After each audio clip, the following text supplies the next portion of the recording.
네, 지금 이 시각 이재명 대통령이 다카이치 사나이 일본 총리와 두 번째 정상회담을 진행 중입니다.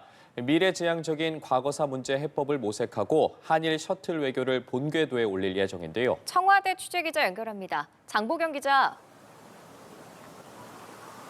네, 이재명 대통령은 다카이치 총리와 소인수 회담을 시작으로 본격적인 정상회담 일정에 들어갔습니다. 이 대통령은 오늘 오전 간사이 국제공항에 도착했는데요. 특히 숙소에 도착한 이 대통령을 다카이치 총리가 직접 영접해서 극진히 환영했습니다. 당초 예정된 호텔 측 영접에서 총리 영접으로 격상된 것이라고 청와대는 설명했습니다. 이 두 정상의 두 번째 정상회담 장소는 다카이치 총리의 고향인 일본 나라현입니다.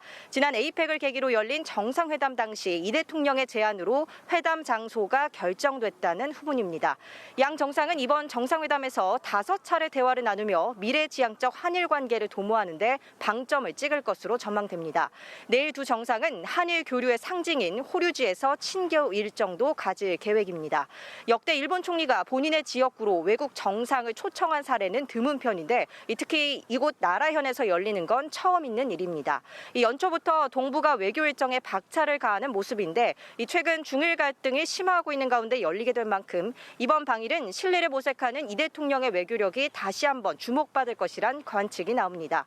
특히 과거사 문제에 대한 인도적 차원의 협력 강화를 모색하기로 한 것도 눈에 띄는 대목인데요.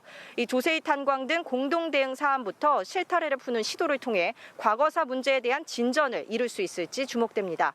또 한국의 환태평양 경제 동반자 협정 가입과 한미일 안보 협력 등 우리 국익이 걸린 현안에 집중할 것이란 관측이 우세한데요.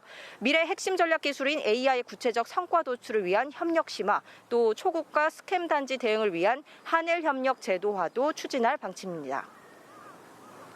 네, 이 대통령이 방일 직전 일본 NHK와 인터뷰를 통해 한일 관계를 포함해 동북아 역내 현안에 대한 입장을 밝혔죠. 이 내용도 전해주시죠. 그렇습니다. 이 대통령은 NHK와의 인터뷰에서 후쿠시마현 등 일본 일부 지역 수산물 수입 문제에 관해서 중요한 의제가 될 가능성이 크다고 밝혔습니다. 국민 신뢰 문제가 있어 단기 해결은 어렵지만 우리 정부가 추진 중인 환태평양 경제 동반자 협정 가입을 위해 일본과 장기적으로 논의할 중요 의제라고 짚었는데요. 격화된 중일 갈등에 대해선 실용적인 입장을 취했습니다. 시진핑 주석에게 중국만큼 일본과의 관계도 중요하다고 말한 대화 내용을 소개하며 중일 대립에 대해 우리가 깊이 관여하거나 개입할 문제는 아니라 생각한다고 밝혔습니다. 이 대통령은 또 북한과 일본이 필요하면 수교하는 관계로 발전하는 것이 좋다고 생각한다고 말했는데요. 동북아 평화와 안정을 위해선 북미 북일 회담은 매우 중요하다면서 적극적인 지지와 지원을 약속했습니다.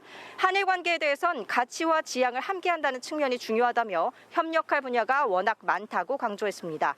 그러면서 과거를 직시하되 협력할 부분은 협력하며 손잡고 미래로 나아가야 한다며 기회가 되면 다카이치 총리를 자신의 고향인 경북 안동으로 초청하고 싶다는 뜻을 전했습니다. 지금까지 일본 나라현에서 연합뉴스TV 장보경입니다.